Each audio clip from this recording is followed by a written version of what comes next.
I'd like to talk with you this evening about being hungry. Somebody said, I'm hungry. It is something I'd like to share some ideas and thoughts with you. I'm not asking that you believe anything that I say. I'm not asking that you agree with me. I'm merely asking that you stand on and in the conversation that we'll share with you this evening. And if there's something that I say that can fit and work for you, I say use it. If not, discard it and let it be. Is that all right? Yeah. Say, that's fair enough. Very good. All right.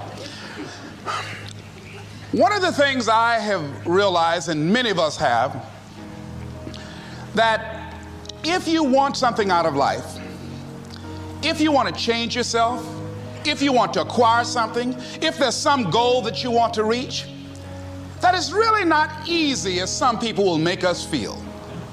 That living your dream, changing your behaviors, overcoming negative habits, it's challenging. It's hard. That living alone is just very difficult. And once we begin to come to grips with the fact that living is difficult, life is very challenging. I heard a song once by a guy named Dimples called, If It Ain't One Thing, It's Another. I say to you, if it ain't one thing, it's 12 others. Always something. You will never ever have a problem-free moment in life. Somebody said, and I like this, that you either in a problem or just left one or headed toward one. Anybody found that to be so? Raise your hand if you know what I'm talking about. I mean, there's always something. So how do we begin to nurture that hunger? What are the characteristics or the qualities of people that are hungry? What will it take for me to get some of the things that I want? And being hungry for those things. Number one, you've got to work on yourself. It's very important that you engage in an ongoing process to develop you. Spend more time on yourself than what you've been spending. It's very important. You owe that to yourself. I was reading a book by Og Mandino called The University of Success. Read one line, gave me a chill. I didn't have to read anything else in the book. He said, many of us never realize our greatness because we become sidetracked by secondary activity. We spread ourselves too thin, don't know how to say no. And we find ourselves doing all kinds of things and never ever have time to do those things that we need to do to work on ourselves. And then there goes a second, there goes another second, there goes another second, and we can't stop and hold time. And before you know it, you wake up one day and you're behind on your dreams and your bills.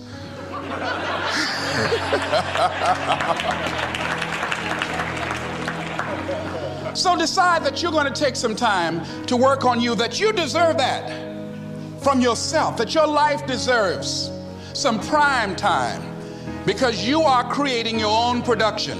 As Michael Todd would say, you are the star of your show. You are the director. You're writing the script. And you will determine whether your life is a smash office hit or flop. You'll determine that. Working on yourself, talking to yourself. That's so very important.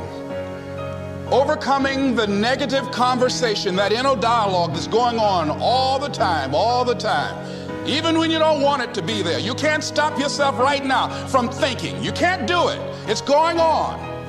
And so learning how to empower yourself, part of doing that is standing up to yourself.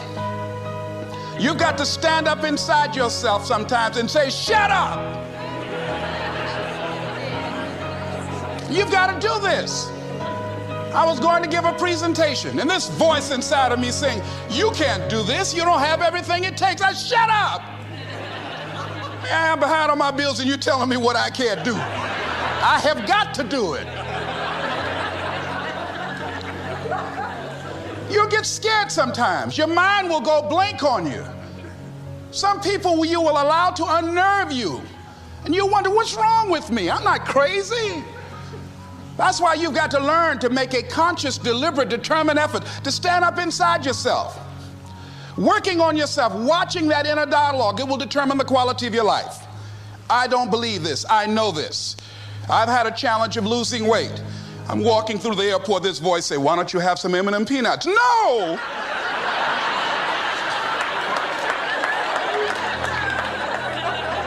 Well, just one. Then after you eat that, you might as well have a Snicker now, you sucker. I mean, it's challenging. My mother fixed the kind of sweet potato pie you can't eat with your shoes on. Have to take your shoes off so you can wiggle your toes. It sticks on my fingers. It says, eat it. One little bite won't hurt. That voice, constantly. Little demons from Colonel Sanders driving my car in there. I had to say, no. I'll diet tomorrow. I saw a skinny man get hit by a truck. Had he had a little bit more weight, he might have lived, you know. Some of you know what I'm talking about. Raise your hand if you know that. That voice is awesome. So you have got to stand up to that voice. When you're working on something you want to achieve, you have got to stand up to that voice. You've got to sell yourself every day on your abilities, on what you're doing, on the goal that you want to reach. You've got to sell yourself every day, according to your level of belief. It will manifest itself in what you're doing. Whatever we have right now, whatever we're demonstrating in our lives, is a result of what we believe subconsciously that we deserve. And part of increasing that belief level is that you have got to convince yourself every day. You've got to sell yourself. I do a lot of training for many corporations, and I conduct sales seminars, and I've heard all kind of guys doing techniques and training people techniques of how to close sales and how to work with and begin to control the sale and how to ask for the close. Let me share something with you. You can learn all the techniques in the world. If you don't believe in yourself, it won't happen for you. I learned all of it. So that's why I do a training called Focus on the Seller. You've got to focus on you. And as you convince you, as you sell yourself every day, you will begin to see a difference in the things that you're doing. Selling yourself on your ability to perform a job, to achieve a certain objective. Telling yourself every day, here I go again. And I got what it takes. This is my day. And nothing out here is going to stop me. And when you go out there in life, say, come over here. Say it again. Well, I'll be back tomorrow. That brings me to the next thing. It takes courage to act. Part of being hungry when you've been defeated, it takes courage to start over again. I used to do door-to-door sales, and I was working with another friend of mine, and door-to-door sales, I mean, it's punishing. It's cruel and unusual punishment. And I was a little boy knocking on the door. Hello, would you like to buy a nice working television set? No money down? No! Bam! They slammed the door in your face. And the friend of mine that was working with me, they slammed the door in his face, and I looked back, and he was going to the car. He said, I can't do this. And he sat down in the car, and he said, you go ahead, I'll be here when you get back. Now, he had a mother and father to take care of him. My mother was ill. I am adopted. I was hungry. I had to go on. I learned something about myself. That when you step into your fears, somebody said, it was Winston Churchill, he said that courage is going from failure to failure without losing enthusiasm. When you step into your fears and continue to push yourself to go on, something happens for you. It will enable you to transcend yourself. I went to the next door. You like to buy a nice working television? No! Bam! Went to the next one. No! Bam! After a while, I no longer took it personal.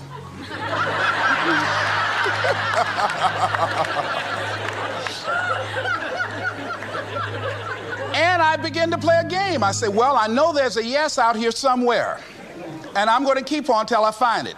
And I'm not going home until I do. And I continue to knock on doors.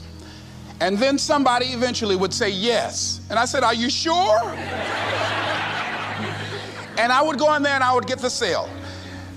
When you have something you want to do, if you don't develop the courage to do that which has been given you to do, and you spend a lot of time going around trying to convince other people or trying to get their approval, what will happen is that you will lose your nerve. And other people will convince you that what you're doing doesn't have any value, and you'll give up on your dream.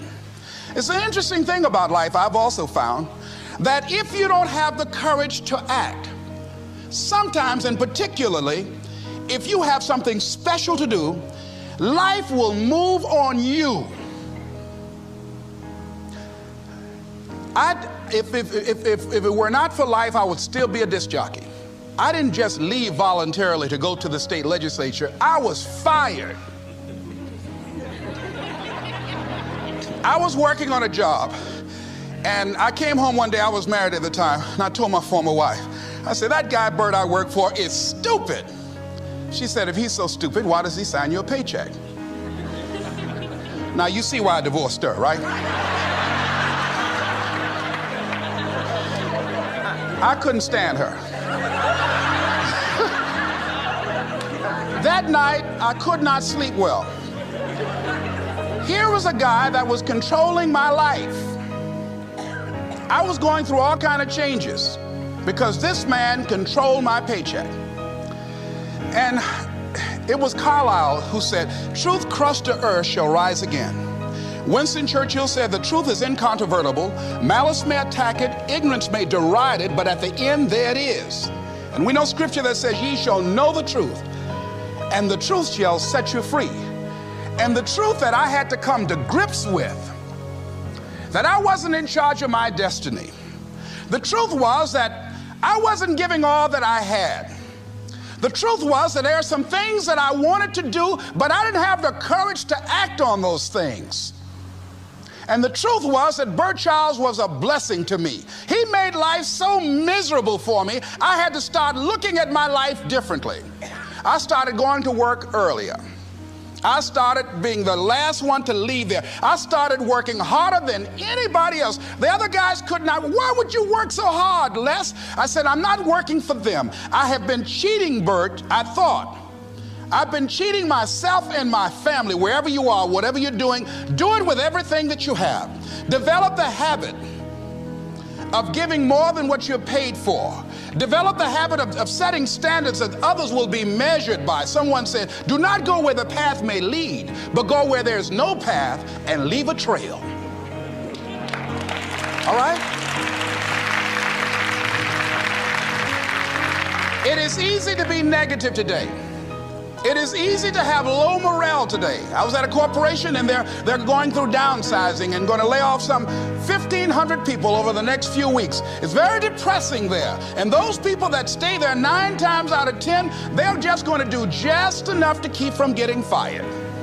Anybody can do that. But if you can begin to harness yourself and say that where I am, I'm going to do the best I can with what I got, because that is an expression of who I am. If you get into the habit of just being mediocre, it will become a part of your consciousness. If you get in the habit of giving less than what you have it within you to give, it will begin to reflect itself in your personality. It will begin to damage you psychologically. And you don't want to be a part of that kind of self-destructive behavior. And so you want to set some high standards for yourself. The next thing, part of what feeds that hunger, you've got to develop a sense of urgency. Aurelia said, stop living your life like you have 1,000 years to live. In life, you're either here today and you're gone today. If there's something that you want to do and you can't do it all at one time, do just a little bit of it. I like what Robert Schuller says. He said, by the yard it's hard, but inch by inch, anything is a cinch. Do just a little bit of it. A friend of mine, Bobby Kerr, used to be a roommate. Bobby wanted to go into the area of public relations. He loved working with the public. Young lady he wanted to marry named Clarice.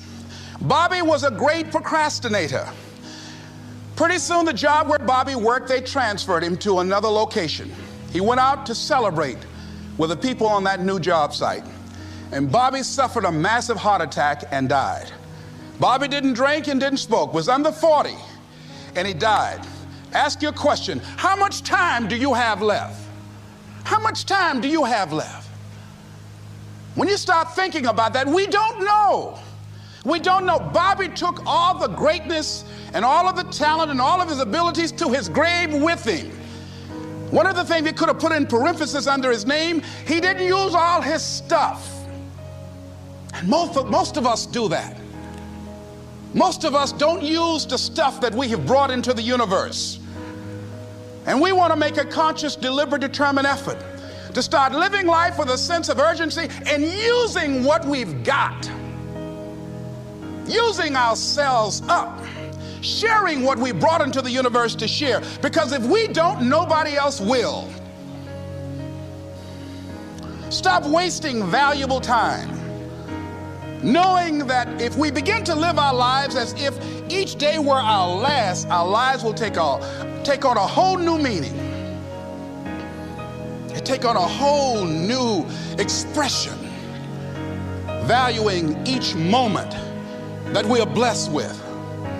The next thing that begins to nurture that hunger, honor yourself as your word. Don't give your word out lightly. When you throw your word out there and you don't honor it, it makes a statement about you. If you decide to maintain a sense of integrity with yourself, that if I speak it, I'm going to live it. It's who I am. And I'm going to be very cautious in how I give my word to others, and most of all with the commitments that I make to myself, because I want my life to reflect my words and honoring who I am and what I express. Another challenging area in terms of nurturing and developing that hunger in yourself is learning the art of becoming single-minded. Learning how to concentrate, learning how to focus in. And you'll be surprised at the things that you're able to do. When you learn how to block things out, when you learn how to keep thine eyes single, you'll be surprised at the ideas that will come to you, of the people that you'll be able to attract, of the opportunities that you'll be able to see. You'll begin to see things that have been standing there looking you in the face saying, I can't believe this has been here all this time. Here's a habit that I do. Maybe it might be of some value to you. I get up in the morning and I start writing what great ideas that I can think of today that can improve me and that will enable me to reach my goal. And I just let my mind flow. Sometimes I write 15, 20 ideas. Some days it's more difficult than others. One idea can change your life. One idea can turn your life around. Deciding that you're going to focus to develop your skills. The guy was the new owner of a baseball team that was in the basement of the league when he took it over. He went to the pitcher and he said, what is your best throw? And he said, well, I got a good curveball and I've got a good fastball. And he went on talking about his different throws. He said, but tell me this, what is your best throw? He thought for a moment. He said, I've got a good fastball. He said, that's all I want you to work on. Nothing else. Just develop your fastball. The next year, they went to the World Series. Most people don't know where their fastball is. Most people go through life never discovering what their talents are. Most people never develop their talents.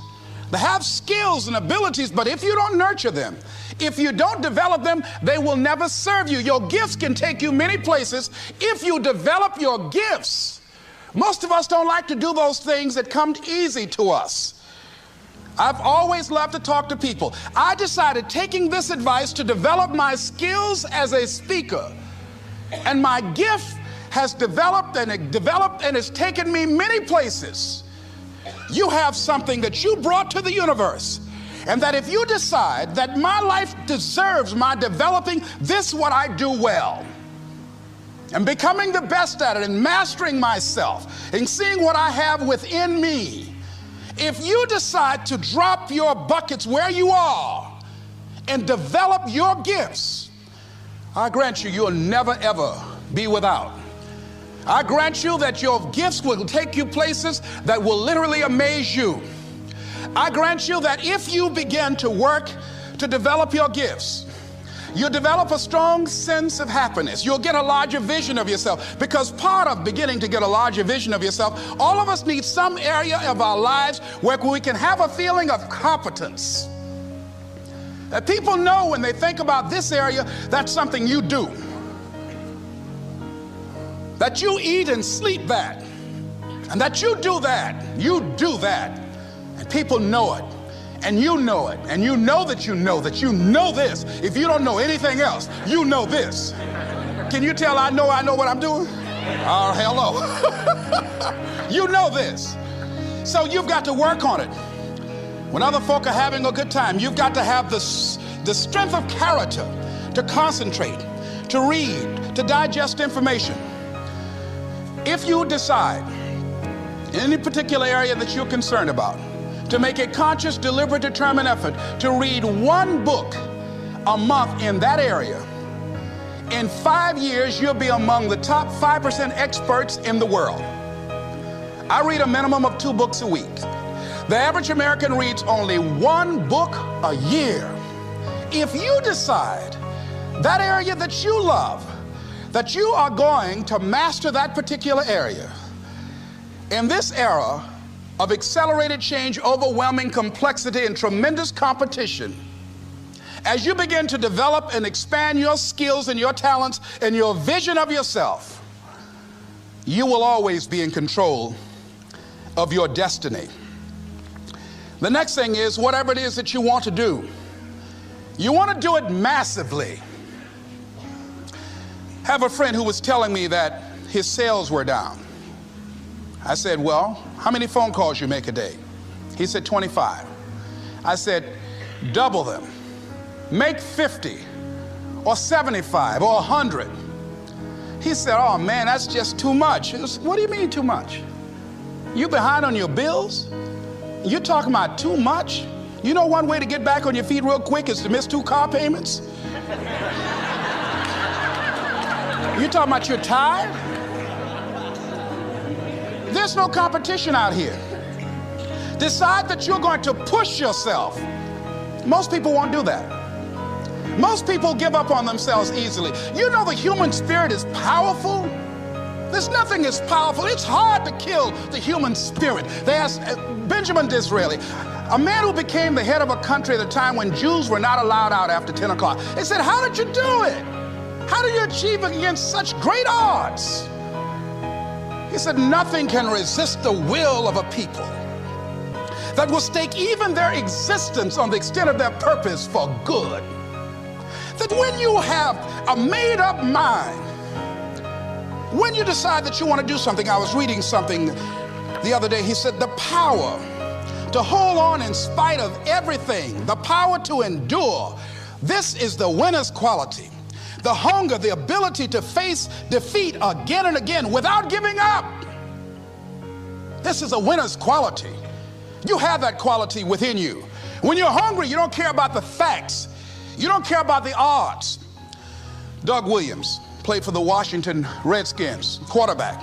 John Elway of the Denver Broncos in the Super Bowl. Everybody was talking about Elway. After the Super Bowl, when Doug Williams made a historic passing game, they asked him, said, how were you able, in spite of all of the negative publicity saying that you couldn't win, how did you do it? He said, I ignored my critics. I just didn't pay any attention to them. I ignored myself because they kept on saying it so much. There were times I doubted whether or not I can do what I needed to do. There's a Doug Williams in everybody here. There's greatness in you. And you've got to learn how to tune out the critics outside and the critic inside. And since I'm going to do this, I'm going to harness my will. And I'm not going to let anything stop me. I deserve this. I'm going to do it until. And this friend, I told him, said, start increasing your calls. I said, I make 100 calls a day. I got a callus in my ear. My ear kind of dark, you can't see it, but it's there.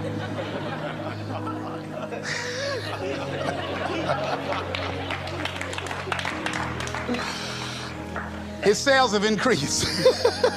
He's working harder now.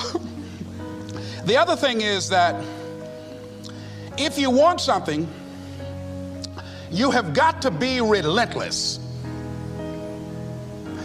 You've got to learn how to become resourceful. You've got to learn how to become creative. When crises strike in your life, and in the Chinese language, crises mean danger, but it also means opportunity. And this is an opportunity for you to grow.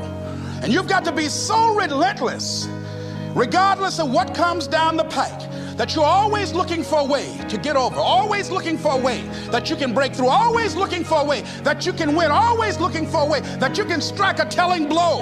And pretty soon, I think there's some people watching us in the universe that say, wait, let's call a meeting over here. You know that guy Mustafa? Look at him down there. He won't stop. Just that fool don't know he can't get over. Look here. Why don't we do this? Let him go and let's mess with somebody else. Shit. Let him go on through.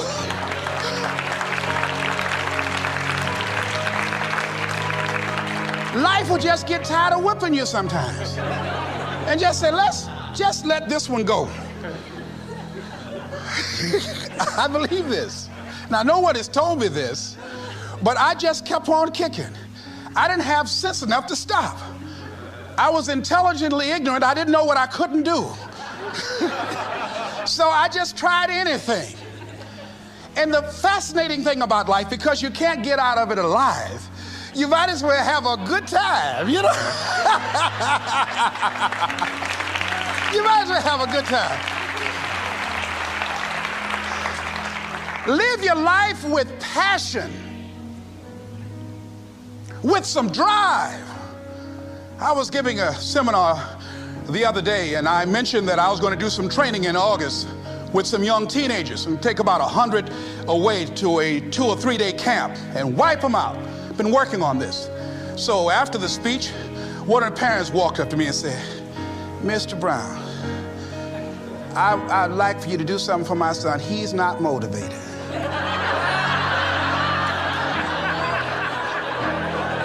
I said, I wonder why.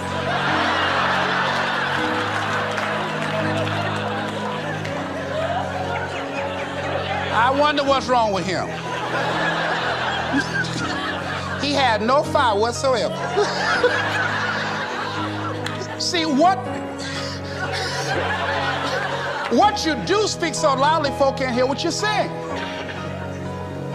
And so if you don't have any fire, you know, you've got to watch the people, the relationships that you develop. Have people of kindred mindsets. If you're around folk who are dead and negative all the time, they will affect you. You want people that are around you that have smiles on their faces, looking good. I was telling a group last week, Abraham Lincoln refused to hire a guy because of his face. They said, but the guy can't help it. He said, anybody over 30 is responsible for their face.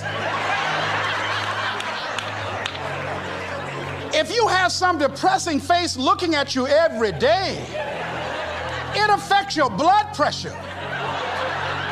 Keep these dead faces away from you. It's contagious.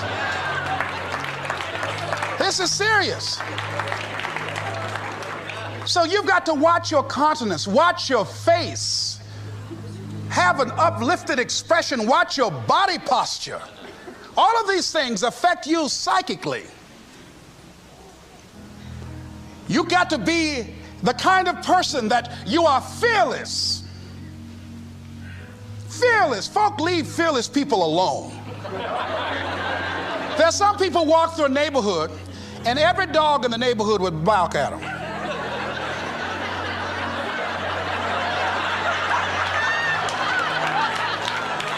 But there's some people come through and ain't nobody gonna mess with this.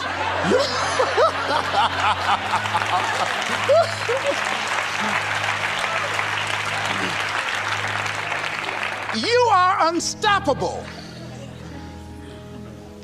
And because you are unstoppable, because you've got power that you haven't even begun to use yet, you owe it to yourself to release your brakes. How many of you have the experience of pulling out of your driveway and you mashed on the accelerator and the car was just going, and couldn't move, and you mashed harder and it couldn't move, and then you discovered you had your emergency brakes on. And then you release those emergency brakes and it goes, choo! Have you ever had that experience before? Most of us go through life with our brakes on, holding back, not giving all that we have, not sharing all of ourselves. Most of us go to our graves still holding on rather than releasing it. What are some of those things that keep us from releasing it? Because of past experiences, past defeats, past pain. We look back, well, it didn't work out then. It probably won't work out now. Many people get confused their performances with who they are. I was reading Pat Riley, the coach of the Los Angeles Lakers.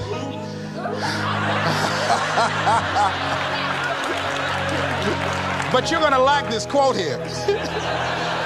After the Trailblazers had blown them out of the water, and I'm sure he said this last night, they asked him, how do you feel? He said, tonight we were exposed for what we are right now. You see? That if my speech tonight doesn't work, it doesn't mean that I'm a bad speaker. It means that what I did didn't work tonight. And I've got to separate what I do from who I am. And I've got another shot. See, the last chapter to your life has not been written yet, and it doesn't matter about what happened yesterday. It doesn't matter about the things that you've done that you feel guilty about. If you wouldn't do it today, you're convicting an innocent person. You've been reborn to a new state of consciousness. And as they say, if we knew better, we would do better. And so you begin to decide, I'm not going to be denied. I remember, and I was telling someone, and they asked me, would you repeat that again? I was interested in going into broadcasting. I'm adopted, and that was my key out. I wanted to make my mama proud of me. I was very much appreciative of what she's done for my brother and sister and I, and that was my way out. And I went over to a radio station, asked a guy and told him that I was interested in broadcasting. He looked at me in my straw hat and my overalls. He said, you have any broadcasting background? I said, no, sir, I don't. What do you do? I cut grass. Young ladies asked me what kind of work I do, and I was working on a garbage truck. I say, well, I'm a sanitary technician. He said, we don't have any job for you. I decided that was something I was going to do. I decided I'm unstoppable. I'm going to go up in here. I'm going to do this. I started going to the radio station every day, developing a relationship with the people that were doing what I wanted to do. And that's what I encourage you to do. Whatever area you want to go and find people that are doing it the way you want to do it and develop a relationship with them. When I decided to go in this area, I wrote letters to Dr. Norman Vincent Peale, to Zig Ziglar, to Dennis Waitley, all of the giants in this area. And I said, this is something I want to do. I've been following your career. Would you help me? Dr. Norman Vincent Peale answered my letter, did an article on me, wrote about me in the most recent book that he issued, and done many broadcasts about me. I'd wanted to develop a relationship and rapport with those people that were achieving those things that I wanted to achieve. By the same token, I would go to the radio station, and I developed a relationship with the guys. And they used me as an errand boy when they needed some food or someone to go pick up entertainers that came into town. Temptation singing My Girl, Jerry Butler singing For Your Precious Love, Sam Cooke singing Darling You Send Me. I would pick up the entertainers at the airport and driving around in the disc jockeys, big Cadillacs. They didn't have any driver's license, but I was acting like I had some.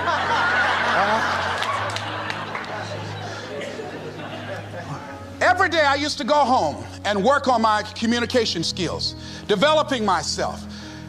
It was Whitney Young. He said, it's better to be prepared for an opportunity and not have one than to have an opportunity and not be prepared. Start working and developing yourself now and prepare yourself for what it is that you want, because you expect to get it. And when the disc jockeys were in the control room, I would go in and watch them and develop a trust level, and they would let me stay, and I would watch and observe them working the controls.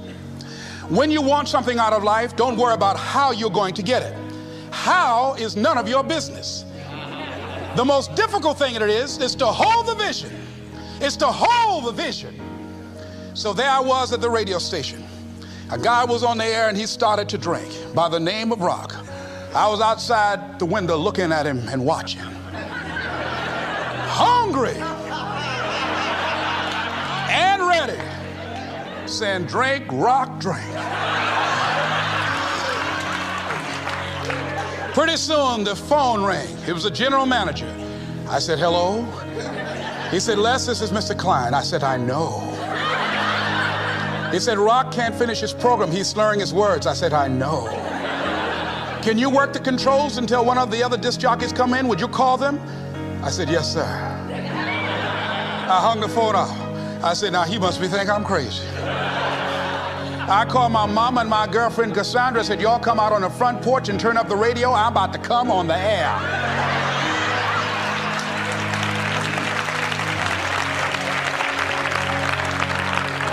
I waited about 15 minutes. I called him back. I said, Mr. Klein, I can't find nobody. He said, well, why don't you go in there and work the controls until they get there? And don't say nothing here. I said, yes, sir. I couldn't wait to sit down at that turntable, Mustafa. I said, look out, this is me, LB, Triple P, Les Brown, your platter playing Papa. There were none before me, and there will be none after me. Therefore, that makes me the one and only. Young and single and love to mingle, certified, bona fide, indubitably qualified to bring you satisfaction and a whole lot of action. Look out, baby, I'm your love man. I was hungry.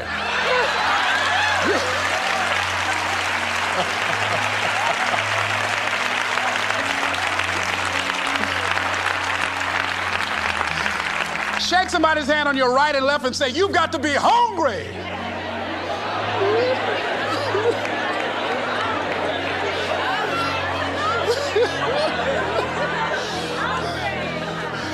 Well, y'all something else. You hear me? You want to be persistent about what it is that you want to achieve. Alexander Graham Bell said, what this power is, I cannot say. All I know is that it exists, and it becomes available only when a man or a woman is in that state of mind in which he or she knows exactly what he or she wants and is fully determined not to quit until they find it. When our children are learning how to walk, how many times will your baby attempt to walk and fall and you just say, just sit down, don't try anymore, you've fallen 20 times. Just sit down somewhere, busting your lip and everything, getting in folks' way. When will a baby walk? It will walk when it walks. That's when it will walk. Les, when will you be known nationally as the motivator? I will be known when I'm known. That's when I'll be known. Don't get caught up in, well, I've tried it 4 or 5 times and things didn't work out. If there's something that you want and you're hungry for it, you've got to do whatever is necessary until. And when you give the best you can and that's not enough, you must do what is required.